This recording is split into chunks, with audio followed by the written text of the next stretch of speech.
Victorian structure which had to be rebuilt after a blaze in the 70s. A landmark in flames, Southend Pier going up in smoke for the second time in 20 years. Fire took hold of the roof of a bowling alley and ripped through in a matter of minutes. Well, absolute mayhem and destruction. I mean, the smoke and then the flames. The flames at one point must have been all of about 30 feet high on one side of the pier. Sea winds whipped up the flames. 150 firefighters did what they could to contain the damage, running into millions of pounds. We've got substantial damage by fire, very extensive, as you can see from the state of the building. The building looks to me to be a total write-off.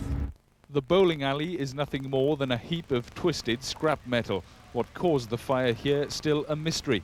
Once again, Southend will have to rebuild its most famous feature. The last great fire destroyed the end of the pier. To see it happen again has been heartbreaking for some. It's just tragic for Southend because we've hung on through a depression and rebuilt so much, and the main attraction really, the heart of Southend, is now burnt out yet again. The timing of this blaze at the start of the season couldn't have been worse. Today it was a tourist attraction Southend would gladly have lived without. Well, Hal, what is the latest there now? Well, the fires are out, the smoke has all but disappeared, but there's still quite a lot of work for the firefighters to do. And if our camera moves in, we can show you in close-up exactly what's going on. The firefighters are sifting through the mangled wreckage of the bowling alley. They're doing that to establish if it's completely safe, and when they are happy that it's completely safe, they'll allow engineers to move in and carry out a full structural survey to see what can be done with this pier, and also to allow scene of crime officers in to try and establish exactly what caused this fire, which is still a mystery to all of us. Well, now the pier has obviously been badly damaged. Is there any chance of saving it? Will it be the end of the pier show? I somehow doubt it. There's enormous public sentiment here to keep it open, to have it restored. After the last great fire in '76, there was enormous lobbying to have it restored. One assumes that'll happen a lot quicker this time. After all, Southend without its pier is a bit like Blackpool without its tower. Let's hope it can be saved. Thank you, Hal. The Republic of Australia came a step nearer. This is Meridian Tonight with Lloyd Bracey and Samantha Williams.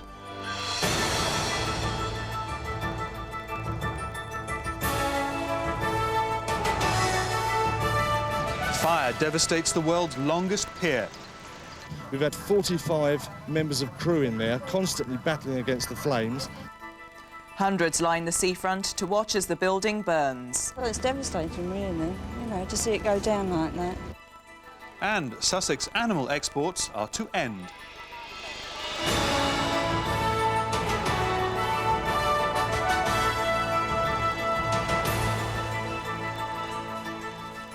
Good evening. The world's longest pier has been devastated by fire. More than 100 firemen fought the blaze in Southend. Smoke could be seen for miles across the area and hundreds lined the seafront as the pier blazed. Well, we can cross now to Southend and join our reporter Sandy Fleming. Well, this morning the air here was acrid with smoke, but that's cleared away now, and so have most of the fire engines that were called here from across Essex. But it'll be some time before the area behind me at the bottom of Pier Hill will be back to normal. At the height of the blaze, Marine Parade was sealed off as firefighters tackled the flames. Richard Brock now takes up the story. The fire started at one end of the bowling alley on the mile-long Southend Pier at about 8:30 this morning. Within minutes, it had spread through the whole building. As the flames devoured the wooden structure, a pall of black smoke rose hundreds of feet into the air. 2 people from the bowling alley were taken to hospital after breathing in smoke. 4 others had to be rescued by boat after being cut off by the fire. More than 100 fire officers from all over Essex battled with the flames. The first firefighting jets were put inside the building, rapidly withdrawn because of the spread of fire. We then put crews underneath the structure to prevent the fire from spreading further along to the shore end of the pier, and that operation has been highly successful. We've had 45 members of crew in there, constantly battling against the flames. The debris has been falling down from the actual fire itself, and they've done sterling work. But 2 hours after the fire started, it spread to the pier train station. The fire service called in reinforcements. Just trying to control as much fire as we could. It's flashing over from the right and left. It's very intense, very hot. There's a lot of heat coming off it and a lot of flame, and it burnt through the roof, so it's quite intense. The initial danger at first, when we first arrived at the top side of the pier, was falling debris. There was a lot of falling debris and girders twisting. The fire burned out of control for more than 2 hours, the hoses seemingly having little effect. Nature hampered the firefighting efforts. At 10:30 the tide turned, and it made it increasingly difficult to reach the seawater. As the pier burned, townsfolk and visitors lined the seafront to watch.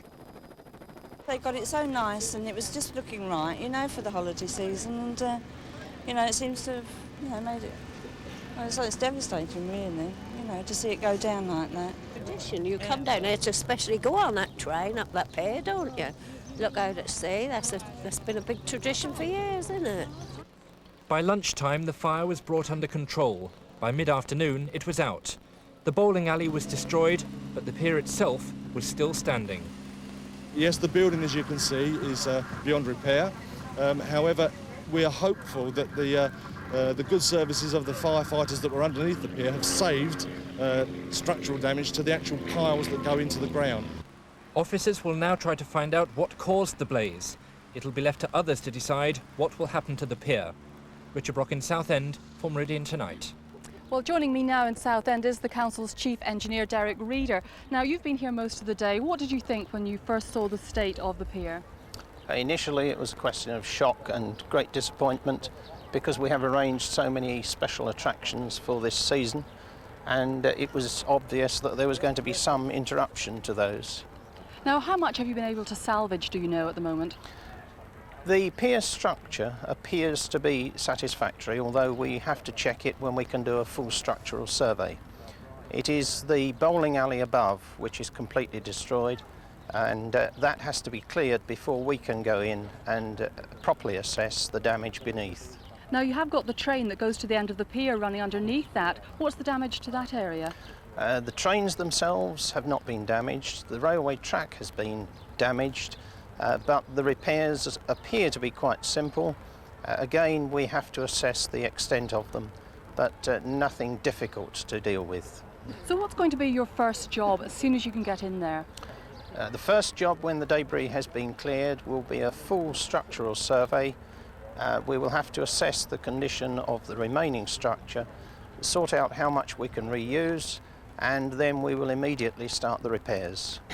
Now, have you got a timescale that you're working to? Timescale is determined entirely by how quickly the tenants of the bowling alley can remove their structure. But as soon as they have done that, we will start work. So when do you think you could reopen the whole pier? Do you have any idea of that at the moment? We can't say at this stage, but we are hoping that by the time the school holidays start, we will be able to have the pier back and running normally. Now, what people are going to be wondering as well is how much is it going to cost to put this right again? Because it was a £1 million reopening, wasn't it, a very short time ago? Yes, we've spent many millions of pounds in recent years. The exact cost of repairs now are not yet known, but I'm pleased to say that both the bowling alley and the pier are fully insured. Well, that's some good news, at least today. But as any of the hundreds of onlookers or firefighters here today could tell you, it's not the first time that Southend Pier has been on fire. In a minute, I'll be talking to Southend's mayor about its past and its future. But first of all, David Forsdyke has been looking at the history of the longest pier in the world. Even by Victorian standards, Southend Pier is an engineering marvel. It's been the central point of the town and stood for more than 100 years, but it's not been without its share of disaster. Hit 3 times by ships and ravaged 3 times by fires. In 1933, the barge Matilda smashed into the pier, causing extensive damage. In 1976, a blaze destroyed much of the pier. Flames shot hundreds of feet into the air, damage put at millions. 10 years later, a tanker sliced the pier in 2, leaving a 40-foot hole. I don't think it's jinxed any more than any other pier. Almost every pier in the country has had some disasters throughout its history. But it certainly seems strange that almost every decade there's been something gone wrong with the pier, but I don't think it's jinxed, no, I think it's one of those things. It was the world's longest pier and inspired almost universal sentimentality for the old days of British family holidays. Even the town's MP became a friend of the pier as soon as he moved to the resort. While other places have allowed their piers to close, we've kept ours going in Southend. It's a fantastic pier, and we've got to make sure it's back to normal soon. There'd long been ambitious plans to restore the pier to its Victorian splendour. Princess Anne on £1 million boost in 1986 for the pier train. The council had been negotiating with commercial ventures, but now repairs the priority. David Forsyth for Meridian Tonight. Well, joining me now is Reg Copley, who is the Mayor of Southend. Now, a lot of people have been asking today, is there a curse on Southend Pier? What do you think? I would hope not. I hope it's not a 10-year cycle either, because it was 19 years ago when the end of the pier caught fire at the seaward end, and 10 years after that, a boat went through near the pier at the end. So it's 10 years after that almost. So hopefully this is the end of our bad luck, if that's what it is. And do you think the council should still be committed to revitalising the pier area? Oh yes, people want it. Southenders like their pier. The world likes Southend Pier. That's what we're renowned for. Yes, we should go ahead and refurbish it. Now, how does this compare with the fire that you had in 1976? Well, the one benefit from this is in 1976 we were underinsured. We were in the process of reinsuring or updating it, but we didn't, or it didn't take place. This time we're fully insured, and it's only a matter of a short period of time before Southend Pier is back operating for the public. Now, you have got things planned at the end of the pier all through the summer. How are you going to get people to the end? Well, I'm told by the Chief Engineering Officer you've just been speaking to that as soon as that building is demolished, the destroyed building, then we can get cracking on replacing the footway, which means that the railway can run again. So he says to me very enthusiastically, if that building was down, we could start tomorrow. So that's the determination of Southenders and Southend Council. But what can you do about the shows that you may or may not be able to hold? Well, I'm sure we'll try and resolve that issue when we really get down to it and see the extent of the damage, which I believe, fortunately, is minor.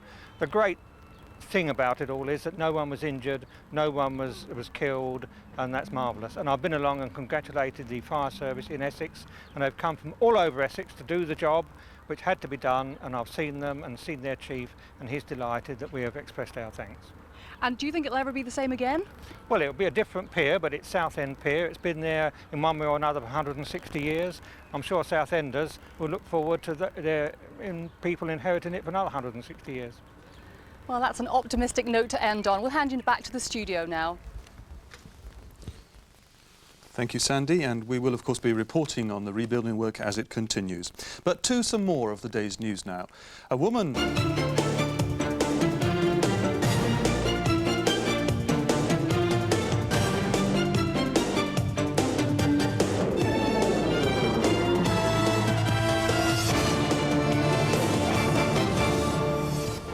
Good evening, I'm Alastair Stewart.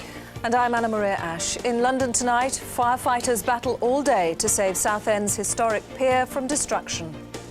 How a Scrabble champ wanted a P, found a Q and was lost for words. And the mum who's seeing double-double after winning her version of the lottery. But first tonight, the battle to save Southend Pier. More than 100 firefighters have spent all day trying to beat the blaze that's left the world's longest pleasure pier a smouldering shell. Within the last hour, police have said that an electrical fault probably caused the fire. Annabelle Hackney has our report. Fire eats at the world's largest pleasure pier at Southend. It broke out in the kitchen at the bowling alley at 8:30 this morning. At first, a few flames creep up through the west side. Caught on video by resident Brinsley Manzi.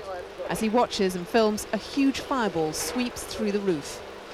It was only a small fire in one of the corners of the roof, but just very amazed at how quickly the fire spread to the whole entirety of the roof. It was just unbelievable. The rate which it spread was just quite incredible. It really was, in the true sense of the word, a flashover fire. We could certainly feel the heat back here. The wind, fortunately, was blowing in the other direction, so there was no debris coming this way. But the flames rose to some 30-40 feet in the air. 2 people from the bowling alley were taken to Southend General Hospital suffering burns and smoke inhalation. And 4 fishermen trapped a mile down the end of the pier had to be rescued by lifeboat. Fire tenders were brought in from all over Essex as 130 officers fought the flames. The heat was so intense they could only get near for 15 minutes at a time. Blazing debris falling from the pier threatened small boats moored nearby. The bowling alley gutted, the fire moved beneath, threatening the tourist railway and workshops full of explosive paint and materials. We had crews, as I say, down in the railway platform tunnel. They were in breathing apparatus using water jets to go up into the fire, which was raging above them. At some stages in there, it got rather dangerous for them, and occasionally we pulled them out, fought the fire again, and then went back. But the debris was falling down all around them, and it was a tricky part of the operation, and the crews in there worked extremely hard in very difficult conditions.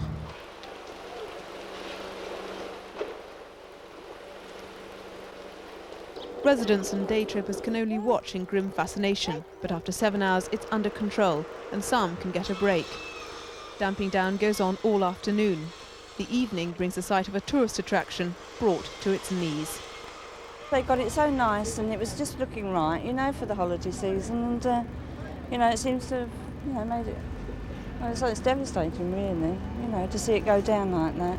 The tradition, you come down here to especially go on that train up that pier, don't you? Look out at sea, that's been a big tradition for years, isn't it? Oh, shame. Well, we can now go live to Annabelle Hackney for the very latest. Annabelle. Well, I don't know if you can see behind me, Alistair, but that pier is still crawling with firefighters. They're still damping down after all this time. And in fact, the damping down will go on until tomorrow, we're told. And they won't be able to get in then until then to see what damage there is. But their main priority now is getting the railway going. And once they get the railway going, then they can get the people to the end of the pier where the attractions are. Otherwise, people just aren't going to walk the 1.25 miles it takes to get there. But that's their main priority at the moment. It could take a couple of months. Back to you, Alistair. OK, Annabelle, thank you very much indeed. Southend may have other attractions, but it's the pier that sets it apart from other seaside towns. Liz Wickham reports. Southend has always epitomised the English seaside holiday, and the pier was the essential entertainment once the sand was rubbed off and tea had been taken at Seaview or Dunroman. Thousands of EastEnders have made this pilgrimage for generations. Everything was there for the pre-Benidorm holidaymaker of the 50s and 60s. Amusement arcades, fun fairs, jellied eels and a train ride down to the show at the pier's end. But the longest pier in the world also has the longest tale of woe. In the 60s, the town was regularly invaded by hundreds of mods on scooters, who, although not always assaulted by rival rocker gangs, still were an unwelcome intrusion to the average family. And today's wasn't the first fire. In 1976, a massive blaze destroyed wooden buildings and wrought iron pylons, only the concrete was left. Then, as the restoration neared completion, a sugar tanker called the King's Abbey got lost in fog and sliced through it in 1986. Nevertheless, it was all shipshape by the time of its centenary in 1990, only to last 5 years before the whole painful process will have to begin again. This is Liz Wickham for London Tonight. The end of the pier? Well, let's hope not. And the government may feel the same way. It's sending the Environment Minister, David Curry, to Southend tomorrow morning to assess the damage at first hand. We'll keep you posted. Now, police called it a drugs supermarket. And it still will again. It'll rise out of the ashes again. At 1.25 miles, the longest pleasure pier in the world has attracted millions of holidaymakers since its heyday in the 20s and 30s. It fell into decline in the 80s, but 5 years ago, Southend Council spent £1 million restoring it to its former glory. This evening, as engineers inspect the damage, early signs are the pier's steel structure has survived, but the cost of rebuilding is still unclear. Happily, it seems the pier is going to be saved. The pier was insured. The bowling alley was insured, and I've spoken to the council today, and they're absolutely clear and precise that the pier will be back to normal before too long. Local people fear the fire will damage tourism, vital to Southend's economy. Well, this is one of the most important attractions in Southend-on-Sea. Over the summer, it will tend to put people off coming. Tonight there was sadness but also relief that had the fire happened an hour later, hundreds of holidaymakers could have been trapped on the blazing pier. And joining me live from Southend now is the Council's Director of Engineering, Derek Reeder. Mr. Reeder, first of all, any more idea on what caused this fire? No, we still have no indication as to the cause, but forensics experts are due to come in and we hope they will be here tomorrow. Is there a suggestion that this might have been deliberately started then?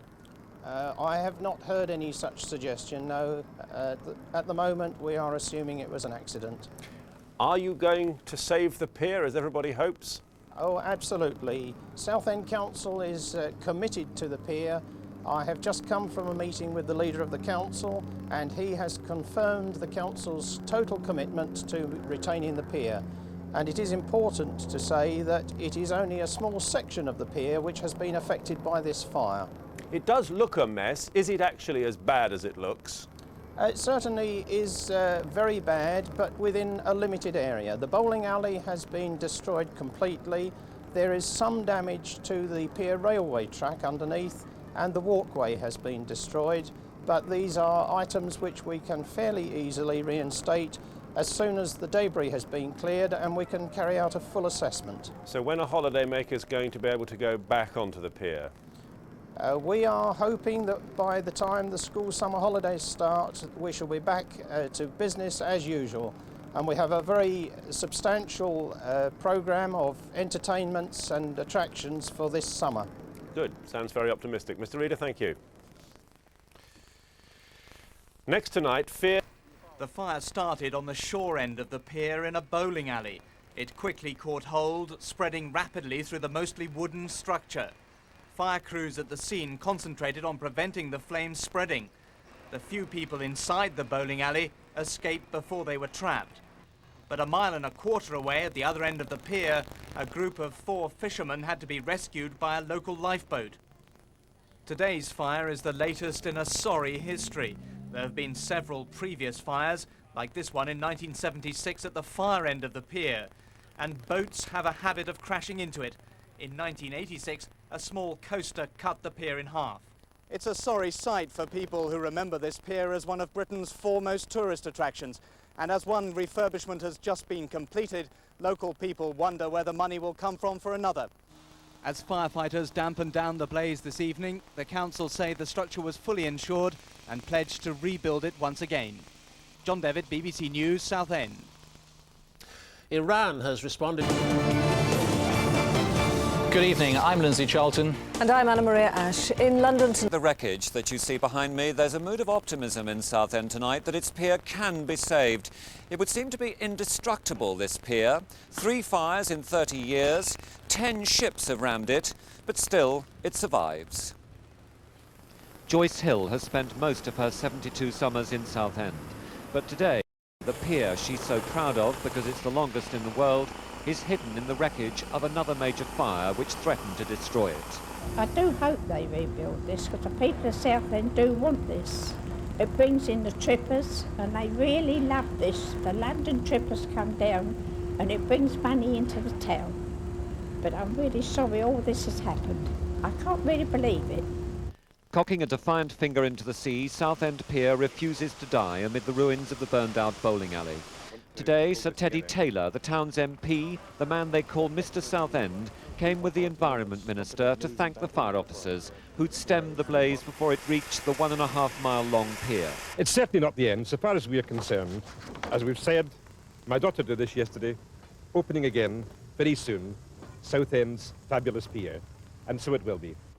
The smoke has settled, the debris cooled. Now begins the task of removing the wreckage. The repair people have under a month to restore access to the pier before the family holidays begin. And there's the hint of government support to help the recovery. We must always look for the silver lining in things. What I can't promise is that I'm going to put a cheque in the post. What I can promise is that we will give every possible assistance to helping Southend realise its ambition. 24 hours ago, that ambition seemed lost in the flames, as Southend's fire-ravaged pier could be seen for miles around. A tourist attraction for all the wrong reasons, as 150 firemen braved intense heat and falling girders to bring it under control. Old eyes remember this is the 3rd fire at Southend's pier in 30 years. The younger generation is still drawn, though, to the resort they call London by the Sea. Traders insist, although it's a gamble, the pier must be rebuilt if they're to prosper. Southend is known for a good day out in the Southend Pier, and I think that if the lottery stands for anything, then the money that the lottery raises should be used to repair the pier. Tom Ptolemy, the tattooist, has left his mark on thousands of customers, running his business for 25 years opposite the pier.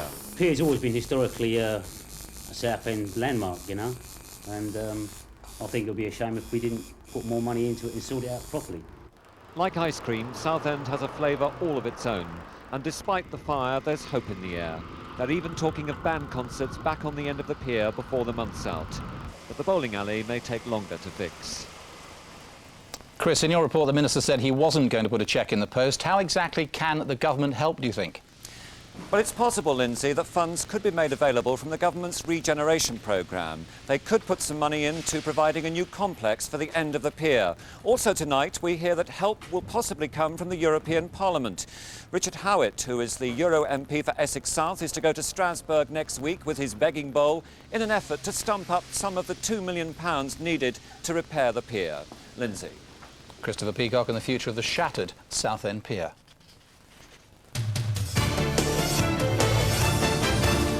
And in just a few weeks, the longest pier in the world will be back in business. The campaign to